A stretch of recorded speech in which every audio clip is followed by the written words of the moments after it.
Bien dans mon immeuble, avec Loiselet et Desgremont présente. Sud Radio, les incontournables de la copropriété.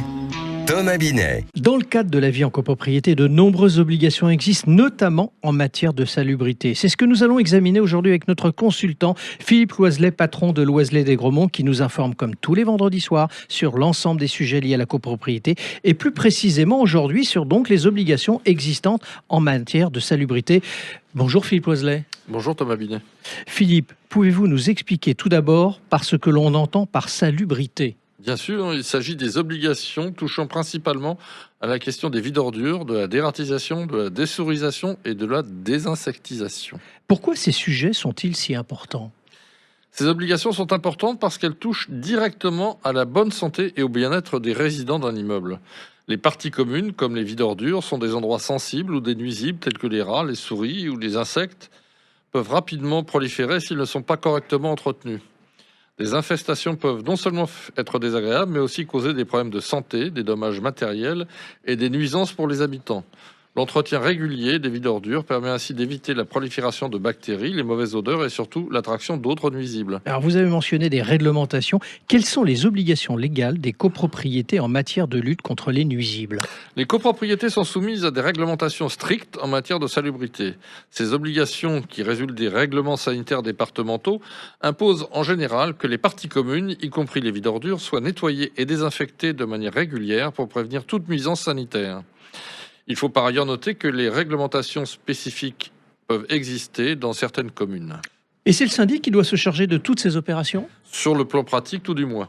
Le syndic est responsable de la gestion des parties communes et cela inclut la prise en charge et l'entretien sanitaire. Il a la responsabilité de faire intervenir des entreprises spécialisées pour la destruction des nuisibles ainsi que pour la désinfection des vides ordures. Et quelle est la fréquence des interventions recommandées pour une copropriété ? Ça dépend de plusieurs facteurs, notamment de l'emplacement de l'immeuble, de l'état général de la copropriété et des risques identifiés. Dans les zones urbaines denses, où les risques de prolifération de rats ou de cafards sont plus élevés, il est recommandé de procéder à des opérations préventives au moins une fois par an. Pour les vides ordures, le nettoyage et la désinfection doivent être faits au moins 2 fois par an. Et en cas d'infestation ? Il est essentiel d'intervenir de manière curative dès qu'un problème est identifié. Par exemple, dès que la présence de rongeurs est constatée, une intervention évitera que la situation ne s'aggrave. En matière de désinsectisation, notamment pour les blattes et les cafards, des interventions périodiques sont souvent recommandées, même en l'absence d'infestation visible, car ces insectes sont très résistants et peuvent se multiplier rapidement. Et que se passe-t-il si une copropriété ne respecte pas ses obligations ? Eh bien, plusieurs conséquences peuvent survenir. D'abord, la prolifération des nuisibles peut causer des problèmes sanitaires, allant des risques de maladies transmissibles aux dégâts matériels importants, comme des fils électriques rongés par des rats.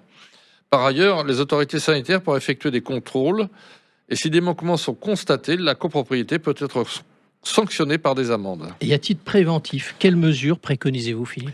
Il faut par exemple éviter de laisser des déchets organiques traîner, que ce soit dans les parties communes ou sur les balcons, car cela attire très facilement les nuisibles. Les vides ordures doivent être utilisés correctement, sans jamais y jeter des objets non prévus, qui pourraient boucher, voire casser les conduits ou provoquer des odeurs. Ensuite, les portes des locaux à poubelles doivent être maintenues fermées et ces locaux doivent être nettoyés régulièrement. En résumé, que conseilleriez-vous aux copropriétaires qui s'inquiètent des nuisibles dans leurs immeubles ? Je leur conseillerais de signaler rapidement dès qu'ils constatent des signes de nuisibles. La rapidité d'action est la clé pour éviter des problèmes majeurs. Les occupants doivent aussi veiller au respect du calendrier des interventions de dératisation et de désinsectisation.